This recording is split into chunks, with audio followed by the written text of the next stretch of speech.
Do you like to swim? Are you talking about my celebration yesterday? I could swim, but as y'all can see, I wasn't really taught well. Honestly, it was kind of a dog paddle. But what a play, man. Yesterday, Tyler had a great game. It was perfect timing for this event. Stats from yesterday, 5 receptions, 142 yards, and a 55-yard bomb. Woo! Not bad. Yesterday, Tyler also went over the 1,000-yard mark for a season for the 3rd straight season. He tied, for those of you who are old like me, and remember Steve Largent, he tied fellow Tulsa native Steve Largent for that accomplishment. Like I said, they're both from Tulsa, and in case you weren't listening to sports radio today, Tyler and Steve Largent also share the same birthday. Oh, that's awesome. So there you go.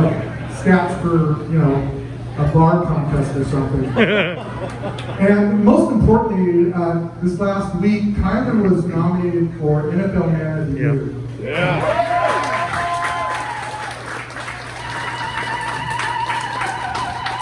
And for all the great things he does on the football field, what he does in the community, in his home community of Tulsa, is simply amazing.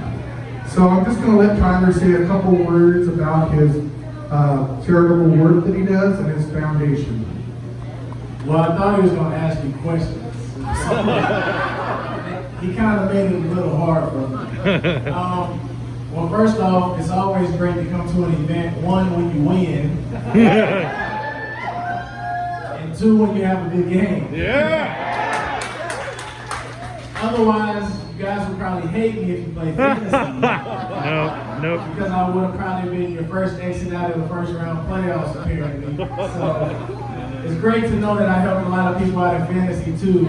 Even though I don't care about fantasy. Still, I hear 12-year-olds all the time say, "You suck." So, but no, it was great to win. It was great to be able to have a great game. And, I just thank God and I'm blessed to be able to be in these positions. Because I know anybody can be in this position, anybody could have been chosen. And to be in the same category as Steve Largent with 3 back-to-back down seasons, I think it's amazing.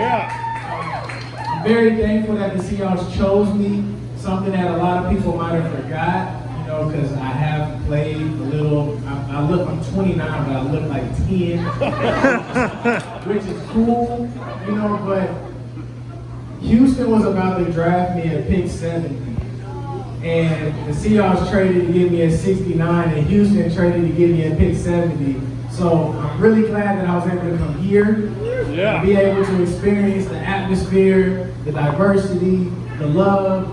I always tell people it's like a college town. And I truly do believe it because when I first got here, people was like, "You're a Seahawk?" Didn't even know who I was, didn't care. They just loved us and they would do anything for us. And so that speaks a lot. I know that this season hasn't been great, but we've been turning things around and we've been getting better each and every week. So thank you for bearing with us and continuing to support us, continuing to be at the games and all that type of stuff. Like he said, I did get nominated as the Walter Payton Man of the Year Award.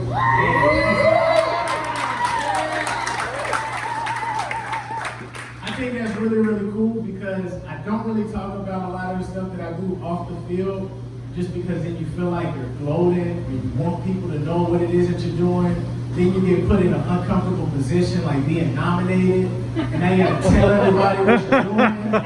And it's kind of like I have to be able to learn how to balance it out. But the cool thing is I got to see a lot of great guys along the way that won Man of the Year, and I saw what they did, like Richard Sherman, Cliff Averill, Doug Baldwin, Russell even won it last year over the whole entire NFL. And being able to see how people give back, to me that's something that's truly amazing and truly special because what good is it for me to succeed and I'm the only one that gets the benefit from it? Or it's only my family, or it's only my friends, but sometimes I'm a believer that people just need a chance to be able to shine. And so that's why we came up with the Light It Up Foundation, saying that everyone deserves a chance to shine. And it doesn't have to be on the football field like you see a lot of us do. It doesn't have to just be a public figure, but you can be able to shine within a role that you've been given and blessed with in life, whether it's in your job or whether it's with your family or whatever the case is. Sometimes it can just be a light to another individual, being able to give a blessing or being able to help somebody.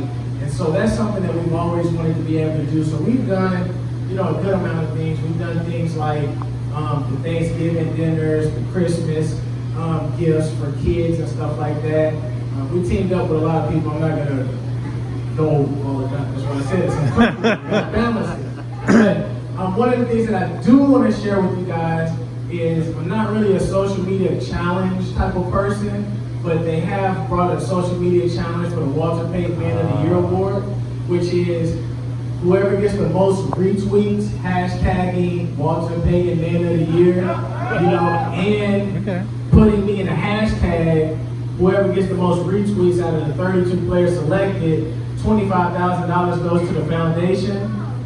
Or if you're second place, $10,000 goes into the foundation. And the third place, $5,000 goes to the foundation.